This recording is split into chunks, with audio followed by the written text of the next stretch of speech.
बिस्मिल्लाहिर्रहमानिर्रहीम। मैं Ahmad Arsalan Pasha, department physics, city college Multan से। आज हमारा जो लेक्चर है BS mathematics third semester electricity and magnetism का है। इलेक्ट्रिसिटी एंड मैग्नेटिज़म, मैं इसका थोड़ा तारुफ करवाता चला जाऊँ। दो हिस्सों पे ये मुश्तमिल है, एक इलेक्ट्रिसिटी और दूसरा मैग्नेटिज़म। हम इन दोनों के मुतालिक बात करेंगे, लेकिन सबसे पहले इलेक्ट्रिसिटी के ऊपर थोड़ा सा तारुफ करवाता चला जाऊँ कि इलेक्ट्रिसिटी, जिससे आप तारुफ है आपका कि बर्की रो या इलेक्ट्रिक करंट को कहते हैं, ये उसी से इलेक्ट्रिसिटी बना। और मैग्नेटिज़म मैग्नेट के ऊपर मुश्तमिल है। मैग्नेट के अंदर हमारे पास साउथ नॉर्थ पोल्स, उसकी मैग्नेटिज़म और उसके तमाम ख़वास हैं। हम जानते हैं कि मैग्नेट के थ्रू ही हम मशीनों के ज़रिए, जनरेटर के ज़रिए इलेक्ट्रिक करंट जनरेट करते हैं, मैग्नेटिक फ्लक्स के थ्रू, मैग्नेटिक फील्ड के थ्रू और इन तमाम के थ्रू। तो हम सबसे पहले इलेक्ट्रिसिटी के पोर्शन के ऊपर आते हैं। What is electricity? आप जानते हैं इलेक्ट्रिसिटी हमारे पास इलेक्ट्रिक करंट को कहते हैं, जो कि चार्जेस और इलेक्ट्रिक चार्जेस के ऊपर डिपेंडेंट करता है। सबसे पहले इलेक्ट्रिक करंट क्या होता है? आप जानते हैं कि रोज़मर्रा आपकी तमाम अप्लाइंसेस, तमाम एप्लीकेशंस वो इलेक्ट्रिक करंट से रन होती हैं। आपके एयर कंडीशंस, आपके बल्ब्स, आपके कैमरास, आपके लैपटॉप, इवन आपका तमाम घर और आपकी इलेक्ट्रिक कार्स, ये तक भी इलेक्ट्रिक करंट से रन होते हैं। लेकिन बेसिकली इलेक्ट्रिक करंट है क्या चीज़?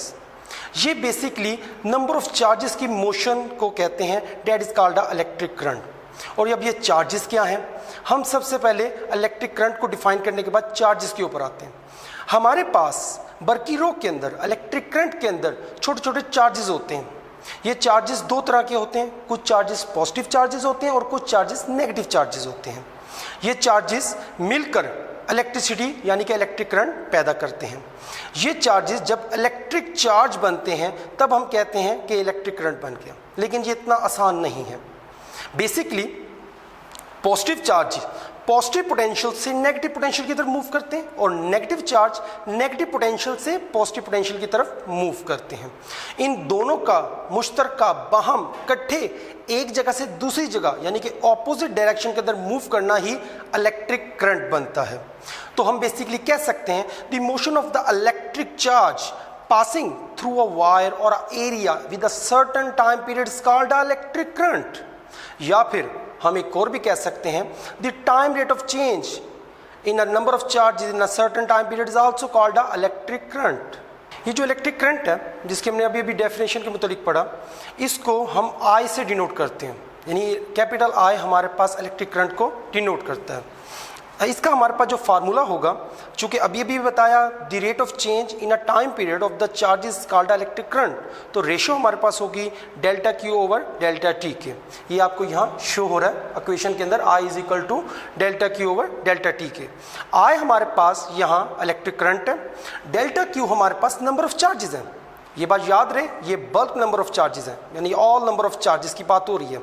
यहाँ हमने रिप्रेजेंट किया है लार्ज क्यूज के, अदरवाइज हम चार्जेस को स्मॉल क्यू से शो करते हैं। अगर हम एक सिंगल चार्ज की बात करें, वेदर इट्स पॉजिटिव और negative, that is show by the small Q. लेकिन जब लार्ज क्यू की बारी आती है, जैसा कि आपको इक्वेशन में नजर आ रहा है, I is equal to delta Q over delta T. Delta Q large Q, capital Q हमारे पास नेट चार्जेस के मुतालिक बताता है कि तमाम चार्जेस जो कि एक पोटेंशियल से दूसरी पोटेंशियल की तरफ मूव कर रहे हैं। यहाँ मैं आपको पोटेंशियल के मुतालिक बताता जा रहा हूँ। अगर हमारे पास एक तार का टुकड़ा हो, उसके एक सिरे से दूसरे सिरे तक इलेक्ट्रिक करंट जब मूव करता है, तो हम एक सिरे को, एक साइड को सिंगल यानी कि नेगेटिव पोटेंशियल कहते हैं और दूसरी साइड को हम पॉजिटिव पोटेंशियल कहते हैं। ये डिपेंड करता है कि आया हमारे पास current right to left side जा रहा है कि लेफ्ट टू राइट साइड जा रहा है। हम इसके मुतालिक फर्दर आगे पढ़ेंगे कि पोटेंशियल क्या होता है।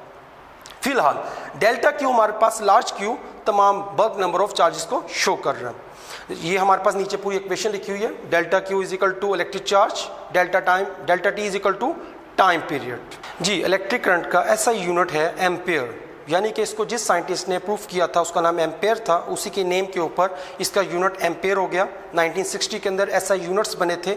हम हर एक चीज़ की इकाई बनाते हैं, तो इसी तरह इलेक्ट्रिक करंट बर्की रो की जो इकाई है, यूनिट है, वो एम्पेयर है। द मोशन और direction of the electric current, यानी कि करंट की डायरेक्शन क्या होगी, करंट किस जानी मूव करता है, कैसे मूव करता है, हम इसकी तरफ पढ़ेंगे। जी, सबसे पहले हम ये बात बताते चले जाएं, हम इलेक्ट्रिक करंट का जो बार बार जिक्र कर रहे हैं, हमारे पास दो पोटेंशियल्स होते हैं।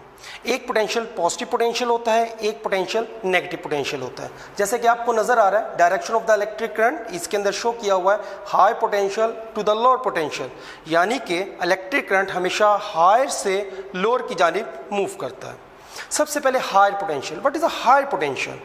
वो प्लेट या वो साइड जो हमारे पास पॉजिटिव पोटेंशियल की होती है, that is called a higher potential. और वो प्लेट जो हमारे पास नेगेटिव साइड की होती है या नेगेटिव पोटेंशियल की होती है, that is called a low potential. यानी कि हमारे पास चार्जेस हमेशा पॉजिटिव से नेगेटिव की तरफ मूव करते हैं।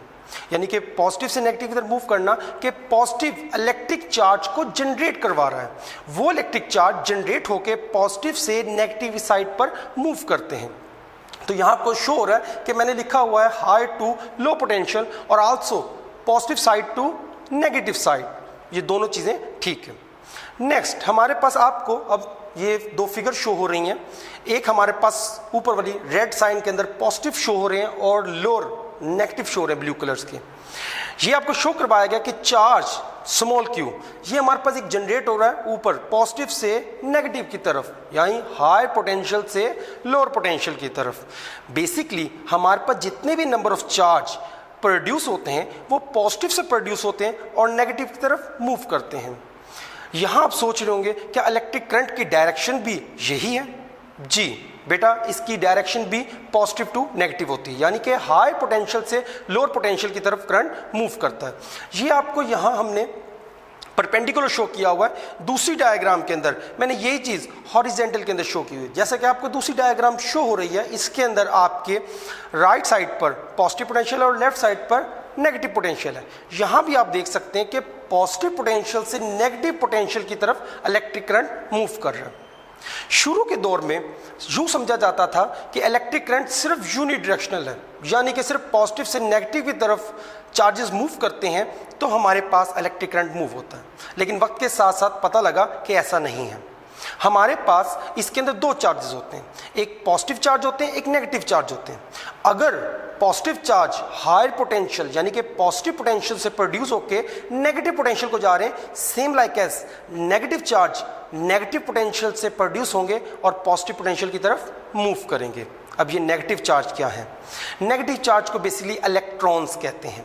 जिस तरह पॉजिटिव चार्ज पॉजिटिव पोटेंशियल से नेगेटिव की तरफ मूव करता है, इसी तरह नेगेटिव चार्ज यानी कि इलेक्ट्रॉन नेगेटिव पोटेंशियल से पॉजिटिव पोटेंशियल की तरफ मूव करता है। क्यों मूव करता है, हमारा सवाल है। आप जानते हैं चार्ज के अंदर एक खुसूसियत है, वो खुसूसियत यह है कि अगर दो ऑपोजिट चार्ज होंगे they are attract each other, वो एक दूसरे को आपस में खींचते हैं, कशिश रखते हैं। लेकिन अगर दो सेम चार्ज हो यानी कि पॉजिटिव पॉजिटिव या फिर नेगेटिव नेगेटिव चार्ज ले लें, अगर हम इनको थोड़ा सा नजदीक करेंगे they can repel each other, ये एक दूसरे को दफा करेंगे यानी कि धकेलेंगे। क्यों धकेलेंगे? क्योंकि दोनों की प्रॉपर्टी सेम है। उस सेम प्रॉपर्टी की वजह से वो एक दूसरे के करीब आने से कतराएंगे। मैं पॉजिटिव और नेगेटिव की बात करता हूं। पॉजिटिव चार्ज के अंदर एबिलिटी होती है they can emit the electric lines, electric lines को वो अमिट करता है, खारिज करता है। और नेगेटिव चार्ज के अंदर एबिलिटी ये होती है दे एब्जॉर्ब इलेक्ट्रिक लाइंस, वो एब्जॉर्ब करता है इलेक्ट्रिक लाइंस को। जब पॉजिटिव और नेगेटिव चार्ज आपस में करीब आते हैं तो पॉजिटिव इलेक्ट्रिक लाइंस दे रहा होता है, अमिट कर रहा होता है, और नेगेटिव चार्ज एब्जॉर्ब कर रहा होता है, टेक कर रहा होता है, जिसकी वजह से इनके दरमियान एक कनेक्शन बन जाता है और इनकी बॉन्डिंग हो जाती है, इलेक्ट्रिक और पॉजिटिव। सेम लाइक एज जब पॉजिटिव पोटेंशियल से पॉजिटिव चार्ज प्रोड्यूस होता है तो वो नेगेटिव प्लेट की तरफ ड्यू टू अट्रैक्शन मूव करता है। सेम लाइक एज जब नेगेटिव पोटेंशियल से नेगेटिव चार्ज प्रोड्यूस होता है वो ड्यू टू अट्रैक्शन पॉजिटिव की तरफ मूव करता है। तो जैसे अभी जिक्र किया कि पॉजिटिव चार्ज पॉजिटिव पोटेंशियल से प्रोड्यूस होते हैं और ऑपोजिट डायरेक्शन को मूव करते हैं। यहाँ एक चीज़ बताता चला जाऊँ, हम जो करंट की डायरेक्शन के मुताबिक पढ़ते हैं वो हम हमेशा पॉजिटिव टू नेगेटिव कहते हैं, यानी कि हाई पोटेंशियल से लोअर पोटेंशियल की तरफ जो डायरेक्शन होगी हम करंट की डायरेक्शन को हमेशा वही मानते हैं। एक चीज़ और, जैसे अभी अभी आपको इलेक्ट्रिक चार्ज के मुतालिक बताया कि positive charge electric lines emit करता है, तो हम इलेक्ट्रिक लाइंस के मुतालिक बात करते हैं। ये जो इलेक्ट्रिक लाइंस होती है ये किसी भी चार्ज के स्फेरिकल हर जगह फैल रही होती हैं, एमिट हो रही होती हैं। इसकी एक पूरी फील्ड होती है, एक हदूद होती है, जहाँ तक इसकी फील्ड होगी इंटेंसिटी लाइन यानी इलेक्ट्रिक फील्ड लाइंस वहाँ तक मूव करेंगी। फॉर एग्जाम्पल, अगर एक चार्ज के इर्द गिर्द 1 मीटर तक उसकी फील्ड है, इट्स मीन उससे निकलने वाली रेज या इलेक्ट्रिक लाइंस 1 मीटर तक मूव करने की सलाहियत रखती हैं। इस लाइंस को हम इलेक्ट्रिक फील्ड लाइंस भी कहते हैं या इलेक्ट्रिक फील्ड इंटेंसिटी भी कहते हैं। यहाँ आपको शो होगा इलेक्ट्रिक फील्ड इंटेंसिटी, इसको हम ई से डिनोट करते हैं, ई से शो करते हैं, आगे शो किया हुआ है। दूसरी बात, इलेक्ट्रिक फील्ड लाइंस को प्रोड्यूस करने का जो सेहरा जाता है, जो डिपेंड है, वो हमारे पास इलेक्ट्रिक चार्ज के मुतालिक है, यानी कि इलेक्ट्रिक चार्ज मौजूद होगा ही तभी इलेक्ट्रिक लाइंस जनरेट होंगी। तो यहाँ इलेक्ट्रिक चार्ज लिखा हुआ है, क्यू, स्मॉल क्यू लिखा है क्योंकि अभी हम एक चार्ज का जिक्र कर रहे हैं। आपको साथ डायग्राम शो हो रही है जो हायर पोटेंशियल यानी कि पॉजिटिव पोटेंशियल से लोअर पोटेंशियल नेगेटिव पोटेंशियल की तरफ मूव कर रहा है, वहाँ हमने एक चार्ज आपको शो करवाया हुआ है। ये चार्ज शो कर रहा है कि positive charge basically electric field intensity produce कर रहा है। हमारे पास चार्ज पॉजिटिव से नेगेटिव की तरफ मूव करेगा, डाउनवर्ड आएगा। ये जैसे डाउनवर्ड आएगा यहाँ हमारे पास काइनेटिक एनर्जी क्रिएट होगी, क्योंकि हम जानते हैं कि जो चीज़ मोशन रखती है, मैकेनिक्स रखती है, उसके अंदर 2 तरह की फोर्सेस होती हैं, एक पोटेंशियल एनर्जी और दूसरा काइनेटिक एनर्जी। हमारे पास जब चार्ज पॉजिटिव से नेगेटिव की तरफ मूव कर रहा है, उसके थ्रू हमारे पास काइनेटिक एनर्जी जनरेट हो रही है। लेकिन जब ये चार्ज मिड में पहुंचेगा, हम इसके ऊपर एक्सटर्नल फोर्स लगाएंगे। किस नौयत की एक्सटर्नल फोर्स? हम इस चार्ज को इक्विलिब्रियम के अंदर लेके आएंगे, यानी इसको रोकने की कोशिश करेंगे, मुजाहमत करेंगे, रेजिस्ट करेंगे, यानी कि इस चार्ज को नीचे नहीं आने देना। हम एक्सटर्नल फोर्स अप्लाई कर रहे हैं, एक्स्ट्रा फोर्स अप्लाई कर रहे हैं इसको सस्टेन करने के लिए, यानी कि हम इसके ऊपर फोर्स लगा रहे हैं इसको डाउन से अपवर्ड लेके जाने के लिए। That's force denoted with the large F, यहाँ आपको अगली स्लाइड के अंदर शो कर दिया गया है, that is denoted by the F। अब F क्या चीज़ है? बेसिकली हम फोर्स अप्लाई कर रहे हैं अ नंबर ऑफ चार्ज के ऊपर या सिंगल चार्ज के ऊपर। तो सिंगल चार्ज Q शो हो रहा है, हमने इसके ऊपर फोर्स अप्लाई की, लेकिन उस चार्ज की इंटेंसिटी भी है। तो the production of the charge and the intensity is equal to the external force. तो यहाँ आपको शो हो रहा formula F is equal to Q into E। हम यहाँ से इलेक्ट्रिक फील्ड इंटेंसिटी भी फाइंड आउट कर सकते हैं, क्योंकि हमारे लिए ये बात ज़रूरी है कि पॉजिटिव चार्ज जो इलेक्ट्रिक फील्ड इंटेंसिटी जनरेट कर रहा है वो किस पैमाने की है, किस मेजरमेंट की है। इसको मेजर करने के लिए हम अबव फार्मूले से ही ये वाला फार्मूला अप्लाई करेंगे, E is equal to F over E। इस चीज़ को समझने के लिए हमारे पास एक और फिगर है, इस फिगर के थ्रू आपको समझ आएगा कि हमारे पास इलेक्ट्रिक करंट कैसे मूव करता है। हमने यहाँ एक एक्सटर्नल सोर्स यानी कि बैटरी अप्लाई की है और इस बैटरी के दोनों टर्मिनल को तारों के थ्रू कनेक्ट कर दिया और इन तारों के दरमियान हमने एक सर्किट लगा दिया। वट एवर आप अलार्म लगा दें, कोई डिवाइस लगा दें, हमने यहाँ आपको बल्ब शो किया है। यहाँ से हमारे पास बैटरी का एक सिरा, एक साइड पॉजिटिव शो हो रही है और बैटरी की दूसरी साइड नेगेटिव शो हो रही है, यानी कि यहाँ ये मालूम होता है कि इलेक्ट्रिक करंट पॉजिटिव से नेगेटिव की जानिब मूव कर रहा है। लेकिन फिर वही बात कि इलेक्ट्रिक करंट कभी भी सिंगल चार्ज के ऊपर मूव नहीं करता। हमारे पास 2 वे डायरेक्शन होती हैं, यानी कि पॉजिटिव साइड से पॉजिटिव चार्ज नेगेटिव की तरफ मूव कर रहे होते हैं और नेगेटिव साइड से नेगेटिव चार्ज पॉजिटिव की साइड की तरफ मूव कर रहे होते हैं। यानी कि करंट को मूव करवाने के लिए हमारे पास 2 साइड होनी चाहिए, यानी कि पॉजिटिव चार्ज भी मूव करने चाहिए, नेगेटिव चार्ज भी मूव करने चाहिए। पॉजिटिव चार्ज जब मूव करेगा ये इलेक्ट्रिक करंट की डायरेक्शन को शो करेगा, यानी कि यहाँ हमारे पास इलेक्ट्रिक करंट की direction positive to negative show हो रही है और इलेक्ट्रॉन फ्लो यानी कि नेगेटिव चार्ज, मैंने आपको जैसे पहले ही बताया था, दैट इज कॉल्ड इलेक्ट्रॉन्स। तो नेगेटिव चार्ज इलेक्ट्रॉन फ्लो जो होगा वो हमारे पास नेगेटिव टू पॉजिटिव मूव करेगा, यानी कि ये करंट की डायरेक्शन के ऑपोजिट होगा। अगर करंट की डायरेक्शन एंटी क्लॉकवाइज है तो हमारे पास नेगेटिव की क्लॉकवाइज होगी। यहां हमने शो भी किया हुआ है कि electric current positive to negative, यानी कि इलेक्ट्रिक करंट हमेशा पॉजिटिव टू नेगेटिव मूव करता है और electron flow negative to positive flow करते हैं। ये तो हो गया हमारे पास इलेक्ट्रिसिटी और उसकी कुछ एप्लीकेशन। अब हम ये पढ़ेंगे कि हमारे पास इलेक्ट्रिक करंट जनरेट कैसे होता है, ये पैदा कैसे होता है। हम बात करेंगे source of the electric current की। कि इलेक्ट्रिक करंट जनरेट कैसे होता है, पैदा कैसे होता है, कहाँ से आता है और कैसे आता है। ये तो हमने बात पढ़ ली कि इलेक्ट्रिक करंट वायर के थ्रू, तार के थ्रू एक जगह से दूसरी जगह मूव करता है। ये समझने के बाद अब हम ये फाइंड आउट करना चाहते हैं कि इलेक्ट्रिक करंट पैदा कैसे होता है। जैसा कि आपको बताया गया, इलेक्ट्रिसिटी एंड द मैग्नेटिज्म, हमने पहला हिस्सा अभी पढ़ा इलेक्ट्रिसिटी, मैग्नेटिज्म के ऊपर हम बाद में आएंगे, लेकिन यहाँ थोड़ा सा मैग्नेटिज्म के ऊपर बात कर लेते हैं। हमारे पास दो मैग्नेट के दरमियान एक खास तरह की फोर्स होती है जो मैग्नेटिक फील्ड लाइंस की वजह से होती है। इसके दरमियान हम डिस्टर्बेंस पैदा करके इलेक्ट्रिक चार्ज को प्रोड्यूस करवाते हैं और उसको किसी न किसी कंडक्टर के थ्रू एब्जॉर्ब करके फिर हम तारों के थ्रू इलेक्ट्रिक करंट बनाते हैं।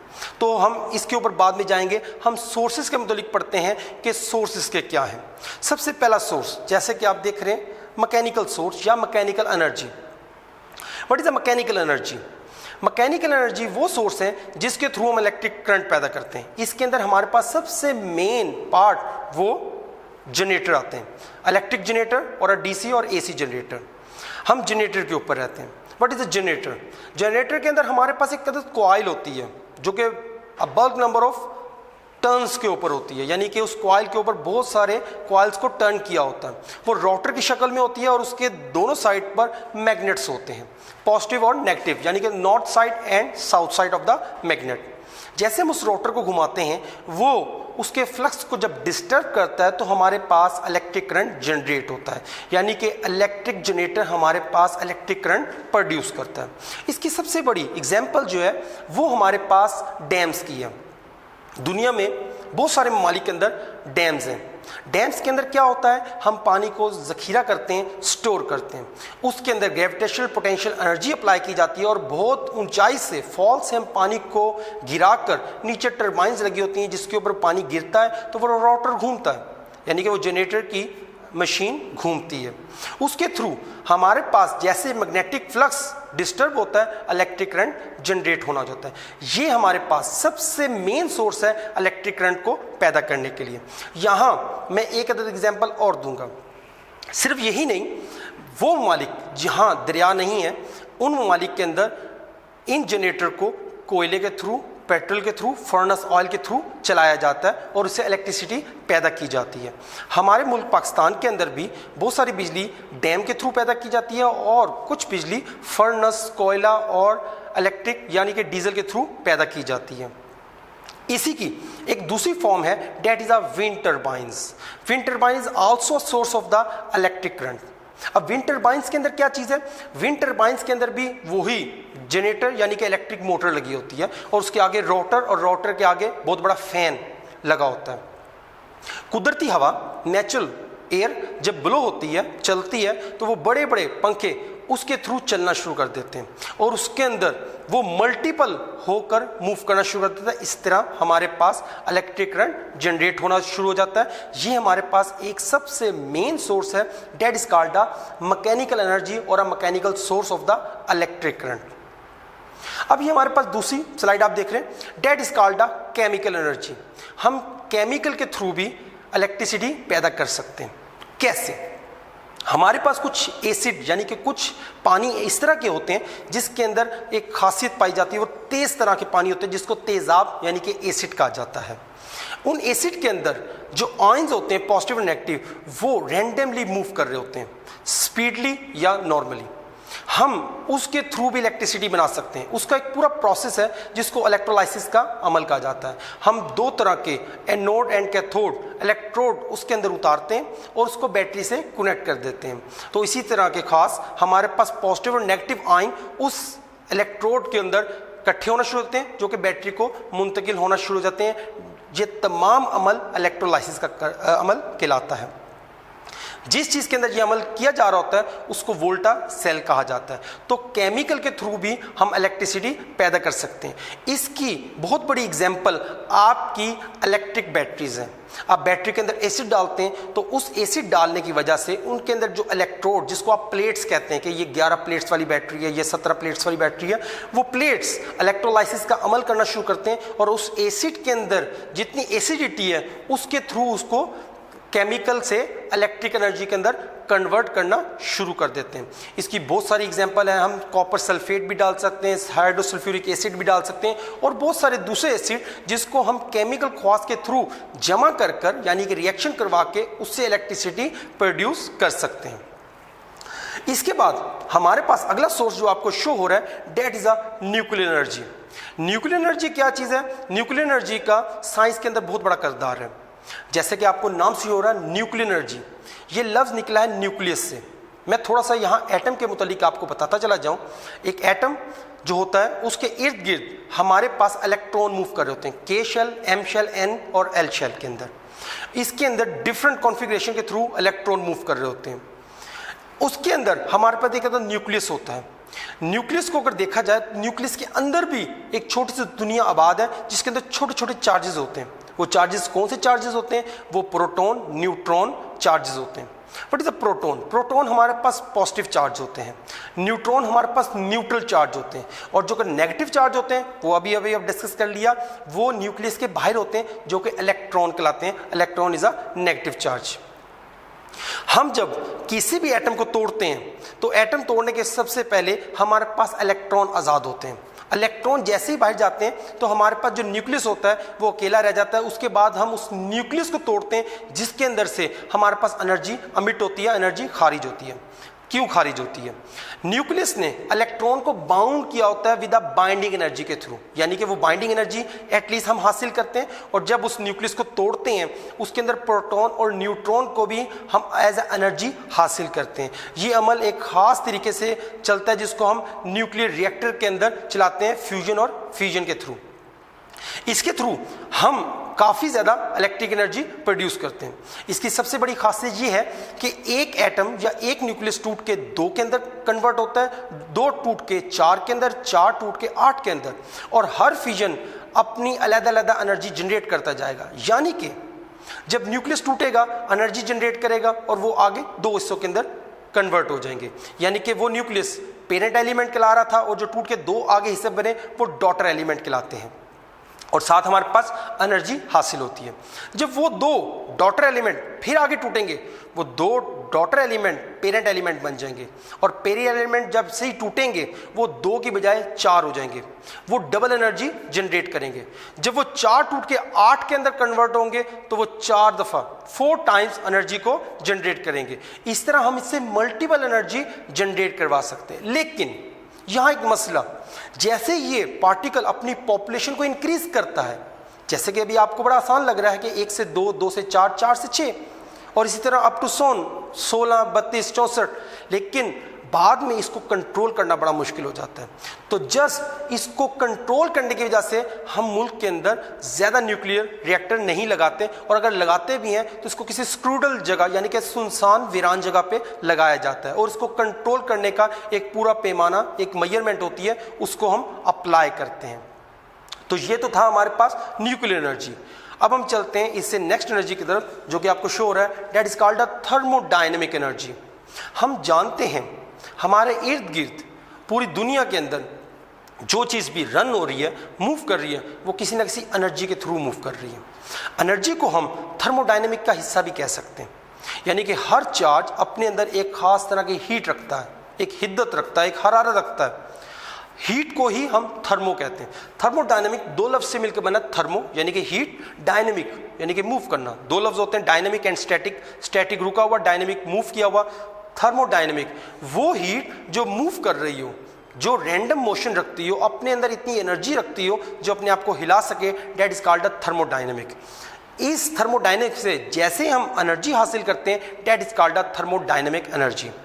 हम रोज जो खाना खाते हैं वो खाना हमारे अंदर जाके मेटाबॉलिज्म रेट के थ्रू टूटता है और उससे कैलोरीज हासिल होती हैं। That calories is also called a heat particles, that is also a kind of thermodynamic. हम जो एक दिन के अंदर जितनी भी खुराक खाते हैं वो कम से कम 1/3 लीटर पेट्रोल के इक्विवेलेंट होता है, यानी कि 333 मिलीलीटर पेट्रोल के इक्विवेलेंट होता है एनर्जी जो हम सारा दिन में यूज करते हैं या खाते हैं। हम आते हैं थर्मोडायनेमिक की तरफ। थर्मोडायनेमिक वो पार्टिकल जो हीट के थ्रू एनर्जी जनरेट करें। एग्जाम्पल के तौर पर आपने सुना होगा हमारे पास एक चीज़ है solar cell. What is a solar cell? शमसी प्लेट्स, शमसी तवानाई से इलेक्ट्रिसिटी पैदा करने की डिवाइसेस। सोलर प्लेट्स क्या होती है? आप सोलर प्लेट को धूप के अंदर रखें, छतों के ऊपर अप्लाई करें, जैसे उसके अंदर धूप पड़ती है वो उस धूप का एब्जॉर्ब करती है, क्योंकि आप जानते हैं कि धूप के अंदर हमारे पास हीट होती है, थर्मोडायनेमिक होती है। वो हीट पार्टिकल जो सूरज से जनरेट होते हैं और मूव करते हुए डायनेमिक के थ्रू जमीन तक पहुंचते हैं, हम उसको क्या करते हैं? सोलर पैनल के थ्रू एब्जॉर्ब करवाते हैं। सोलर पैनल के अंदर पूरा पीएन जंक्शन होता है, जिसके मुताबिक इंशाल्लाह हम दोबारा एक और लेक्चर रखेंगे। उस पीएन जंक्शन के थ्रू वो हीट हमारे पास इलेक्ट्रिसिटी के अंदर कन्वर्ट हो जाती है और उस तरीके से हम इलेक्ट्रिसिटी जनरेट करवाते हैं। ये हमारे पास एक सबसे आसान फार्मूला है इलेक्ट्रिसिटी जनरेट करने के लिए। इसके अंदर हमारे पास कॉस्ट यानी कि लागत ज़्यादा भी नहीं लगती और हमारे पास इको यानी कि क्लीन एनर्जी जनरेट होती है। इससे पहले हम जितनी एनर्जी डिस्कस कर चुके हैं, mechanical energy, chemical energy, nuclear energy या कोई दूसरी एनर्जी, इसके अंदर कहीं ना कहीं हमारे पास पोल्यूशन पैदा होती है। एग्जाम्पल के तौर पर मैकेनिकल एनर्जी की बात करें, अगर हम इसको पेट्रोल फर्नेस ऑयल के थ्रू चलाएं टर्बाइंस को, तो हमारे पास पोल्यूशन पैदा होगी। अगर केमिकल एनर्जी की बात करें, जितने केमिकल के थ्रू हम एनर्जी जनरेट कर रहे हैं, तो वो केमिकल भी तो हमारे ज़मीन के ऊपर, सरफेस के ऊपर एसिडिटी पैदा कर रहा है। न्यूक्लियर एनर्जी की बात करें तो हमारे पास न्यूक्लियर एनर्जी जनरेट करने के बाद न्यूक्लियर वेस्ट भी बचता है और खुदा न खास्ता इसके ब्लास्ट होने का खतरा भी होता है, इसकी रेडियो एक्टिव डिके भी बहुत बुरा होता है। तो ये तमाम तरह की हमें ये शोर होती हैं, ये कहीं ना कहीं पोल्यूशन रखते हैं। जो हमारे पास थर्मोडायनेमिक है, इसके अंदर जो मैं एक फॉर्म आपको सोलर सेल की बता रहा हूँ, ये हमारे पास इको ग्रीन कहलाता है, यानी कि माहौल को क्लीन और ग्रीन रखने के लिए। इसके अंदर कुछ ऐसा नहीं होता कि जिसके थ्रू पोल्यूशन पैदा हो, हम इजीली सूरज के थ्रू इलेक्ट्रिसिटी जनरेट करते हैं। ये तो इसका एक सोर्स था। इसका दूसरा सोर्स भी है, हमारे पास एक डिवाइस होती है थर्मोकपल। अगर हम आग के अंदर उस डिवाइसेस को रखें तो हमारे पास वो डिवाइसेस इलेक्ट्रिसिटी जनरेट करना शुरू कर देंगी, लेकिन याद रहे कि वो आग हमारे पास फिर पोल्यूशन पैदा करेंगी, बेशक कम करेंगी, लेकिन कहीं ना कहीं वो उस चीज़ का हिस्सा बनेगी। थर्मोडायनेमिक के अंदर एक इसकी एग्जांपल तो फर्नेस वगैरह हो गई, दूसरी एग्जांपल सोलर सेल्स हो गई, और इसके अलावा कुछ इसकी एग्जांपल कहीं ना कहीं न्यूक्लियर एनर्जी भी आती है, क्योंकि न्यूक्लियर एनर्जी के पार्ट्स जब टूटते हैं तो वो हीट ही पैदा करते हैं। उस हीट को हम यूटिलाइज करके इलेक्ट्रिसिटी के अंदर कन्वर्ट करते हैं। तो हमारे पास थर्मोडायनेमिक एक और सोर्स है जिससे हम इलेक्ट्रिसिटी पैदा कर सकते हैं, और सोलर सेल के अंदर हम इससे इलेक्ट्रिसिटी पैदा कर सकते हैं। सोलर सेल के अंदर हम पॉलीलाइन, सिंगल लाइन, मोनोलाइन, ये सोलर सेल्स पैदा करते हैं। वक्त के साथ साथ, जिद्दत के साथ साथ हमारे पास इसके अंदर ऑर्गेनिक सोलर सेल्स भी आ चुके हैं, थर्मोकपल्स भी आ चुके हैं, कॉन्सेंट्रेटर भी आ चुके हैं। ये तमाम नए ज़माने की थर्मोडायनेमिक है जो सोलर सेल के अंदर डिस्कस होती हैं।